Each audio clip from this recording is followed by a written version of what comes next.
Now to Florida, where manatees are fighting for their lives. A record number have died in the past 2 months in a losing battle against their natural environment. Once again, here's NBC's Mark Potter. We should see some right here. In a backwater creek on Florida's southwest coast, Florida wildlife officials are racing the clock to save lives. There were 3 that were traveling out this way along the boat. They're searching for endangered Florida manatees known as sea cows, gentle giants that spend their days eating plants in coastal waters and rivers.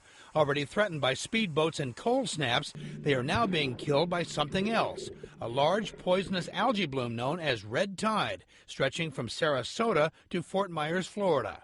So far this year, it has killed 184 manatees, compared to the previous record of 151 in 1996.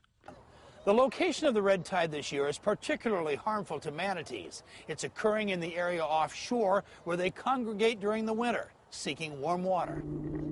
Manatees ingest the toxin by breathing it at the surface or by eating algae-coated seagrasses. They then become paralyzed and can drown. They are languishing at the surface of the water, gasping for air, trying to do their best to stay afloat. If sickened manatees are found in time, they can be saved. 10 have been treated successfully at the Lowry Park Zoo in Tampa. We put a life jacket on them, and we use a noodle, just your old regular pool noodle, just something to help keep their head buoyant. Manatees found dead are taken to a Florida college for a necropsy to confirm red tide is to blame. With this red tide, we've had several animals that were larger breeding males and females. So whenever you lose those adults that are continuing the population, it could have long-lasting effects. Scientists worry that with the red tide toxins now covering area seagrasses, the already record manatee die-off could get a lot worse.